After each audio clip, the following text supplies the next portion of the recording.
Okay, so now instead of just checking if our conditions are true, sometimes we just need to repeat the commands several times. Okay, so in this case, we'll create loop statements, and the two that we're going to focus on are for loops and while loops.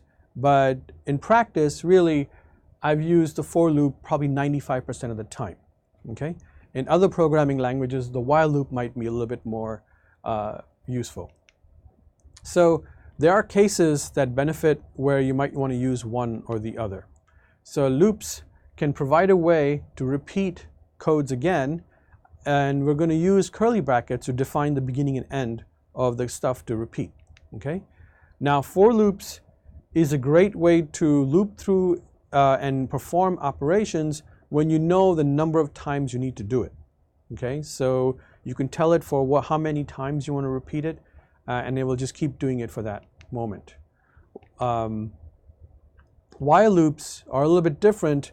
While loops are helpful when you tell it to keep repeating this code while a specific condition is true.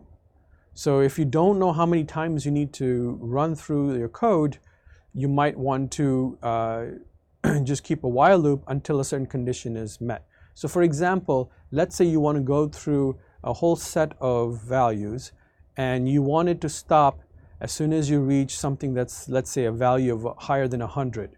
So you can make a condition so that keep repeating until I find a value that's greater than 100 and then stop. Whereas in the for loop, you would essentially have to go through every single time and every single row until you've processed it, and you would know which one and keep track of which one is actually greater than 100 or not. Okay? So for loops look like this. You have these parentheses again to define where the condition is. This is the iterator. So in the for loop, we're going to have a new variable I. This is an example. This is a variable that's often used. It could be anything, but it's very popular because it's the iterator. And then then you define what are the values it should go through. So in this case, if I wanted to go through every member of this vector A, it would start with the number 1 and go all the way up to whatever this length is, let's say 10. I would go through this loop. First iterants would be 1, then 2, then 3, and so forth until it reaches 10. Okay? While loops would be, while A is less than 4, continue to do the code that's provided here. And the thing about the while loops is that you would have to make sure that there is a situation that A will be greater than 4 or equal to 4, otherwise you'll just keep repeating. Okay? All right, so there is another set of loops in R called repeat loops, which kind of work closely to while loops. They essentially, what you do is you say repeat. There are no conditions. You just say repeat the code that's provided in the curly bracket, and the only way to get out of that is to use the break command. So in this case, you could have an if-else statement, say if this condition is met, then break. Okay? So this kind of ensures that you will go through this set of code at least once, because it would have to go through it before it reaches the break, whereas the while loop, it could stop you right in front if that condition is not met. Okay? So let's give some examples of how we can do this. I'm going to first create a matrix. So I thought this would be a good idea just to review some of the things that we've talked about in the previous module of how we're going to create a matrix, and then we're going to do something. We're going to actually go through this matrix and calculate the average of every row. Okay? So now, remember, to create a matrix, we can use a matrix command. And the first argument of the matrix command is the actual data. So in this case, the data is being generated on the fly by the area that I've just marked, this whole sample command. Okay, so the sample command basically samples or selects a random number from the range that you give it. So in this case, I've given it 20 to 160, so we'll pick a number anywhere between 20 and 160. and then I'm asking it to pick 20 numbers, so number of values, and I'm telling it to replace equals true. That means you can pick the same number again. And then just to make the numbers look more like expression values that we'll be seeing quite often in the class, I've divided by 10. And then I've also told it that I want 4 columns and 5 rows. And this is the matrix that I obtained. And you can see the matrix by just typing in the name of the variable. Now again, remember, you're generating this.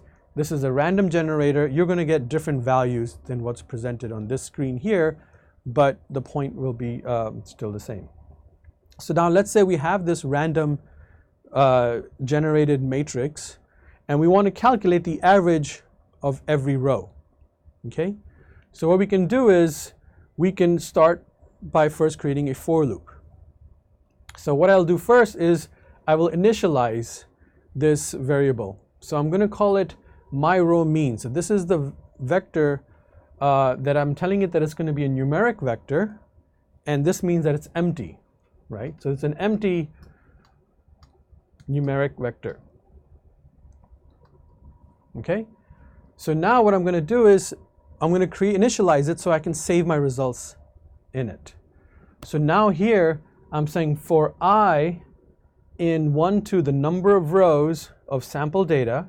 So again, the number of rows I know from I generated it in the previous slide. There are 5 rows, so it's going to go from 1 to 5. So what this is going to do is it's going to save the results of this function, this mean sample data, into my row means. Okay? But notice how I'm using the iterator in the same situation. I'm telling it calculate the mean of the ith row, right? So the first occurrence will be the first row. And remember this comma here, and I'm leaving this blank, that means all columns, right? So this is taking the first value of all the rows, the first row, and it's going to calculate the mean of this, and it will assign it to the first instance or first position in my variable, my row means. Once it's done, it will go back and it will go to the second one. It's the second value, 2.